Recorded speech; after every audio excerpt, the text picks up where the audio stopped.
Hoggie's beer reviews. Hoggie's beer reviews. What's going on, everybody? Welcome back to another installment of Hoggie's beer review, and today we have something special. It's special because it's not a craft beer, it's not a foul beer, it's just a beer, a classic American beer. Today's beer, guys, is Rolling Rock. That's right, classic American beer, a piece of Americana, if you will. So much so I had to get the shirt and, of course, break it out for the video. The sad thing is, though, the Rolling Rock of yesteryear is no more.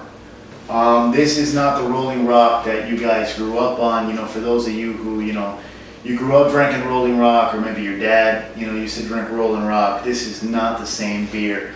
Rolling Rock was founded in 1939 in Latrobe, Pennsylvania. They started out as a regional beer and they eventually went nationwide. And, it all came from the plant at Latrobe, Pennsylvania. Generations of families worked at the plant at Latrobe, Pennsylvania. This is Rolling Rock from the Latrobe Brewing Company. It's classic. It's Latrobe, man. It was their beer. And in 2006, they were bought out by Budweiser. And Budweiser subsequently moved the brewing operations out of the plant at Latrobe, Pennsylvania, to a plant in New Jersey. So it's no longer owned by the same people. It's no longer brewed at the same place. And I'm pretty sure Budweiser has played with the recipe some since they bought it.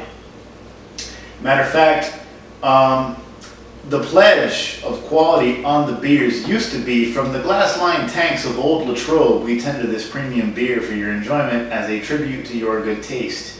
Now, it says, or before that, it says, to honor the tradition of this great brand, we quote from the original pledge of quality, from the glass-lined tanks of old Latrobe, blah, blah, blah, blah, blah. Budweiser took it and they wiped their ass with it. That's my opinion. Now it says Latrobe Brewing Company, St. Louis, Missouri. No, the Latrobe Brewing Company was from Pennsylvania. St. Louis is where Budweiser comes from. You guys do the math on that. That's why I don't want to qualify this as a foul beer review. I don't want to dump on this beer because it's not the beer's fault. And I really don't know how the recipe has been changed by Budweiser.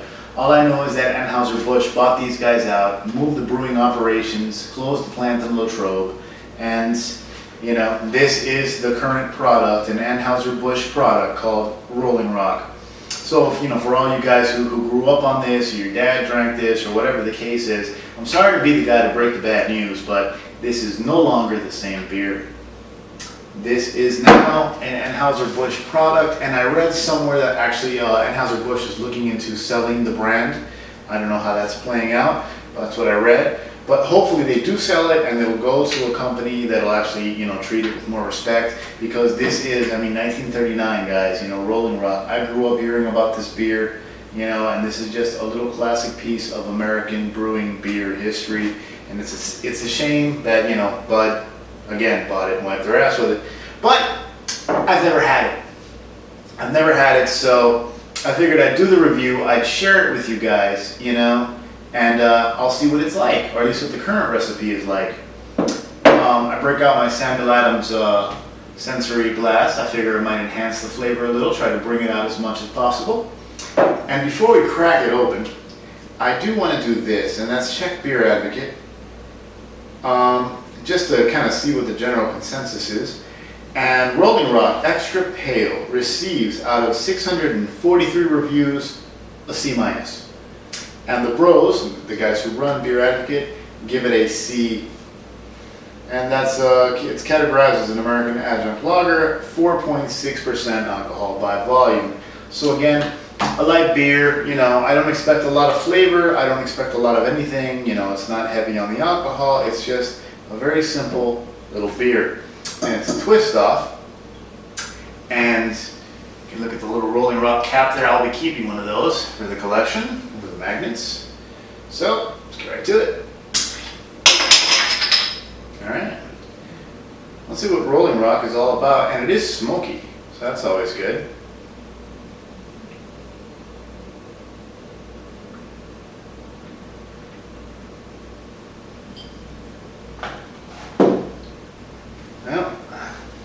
pretty much speaks for itself. Shitload of bubbles.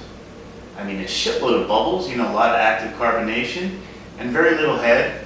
And what head there is very pop fizzy, and will be gone in a minute. It's a very light colored beer. Quite possibly one of the lightest colored beers I've ever drank, or at least reviewed. I mean, again, you ever been drinking water all day and then you pee and it's like white, you know, it's like clear with a yellowish tinge. This is clear with a yellowish tinge. You know, this is super clear, super light. When the color's this light, you can't expect much flavor from it. And again, a shitload of active carbonation. The head's fizzed away.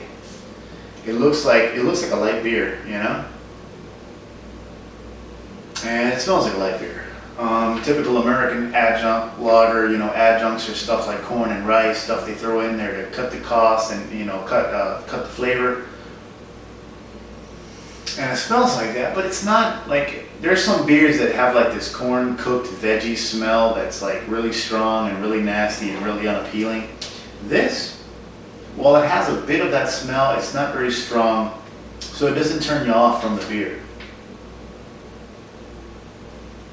You know, for an adjunct lager, it smells very tame.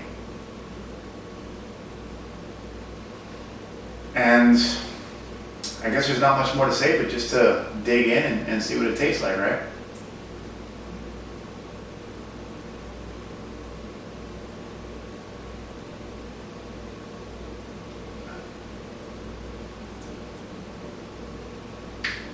It drinks like a light beer. Clean, crisp, watery, no real strong flavors whatsoever.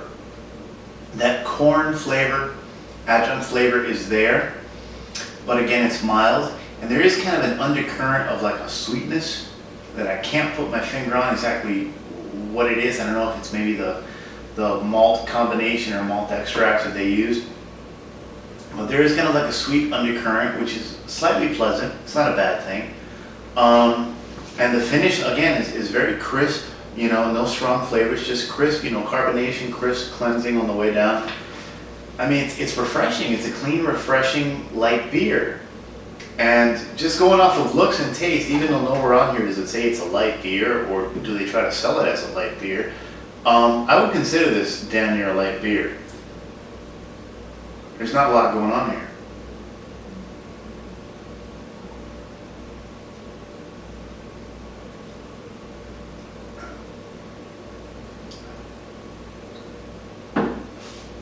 The redeeming quality of this beer, actually it has two.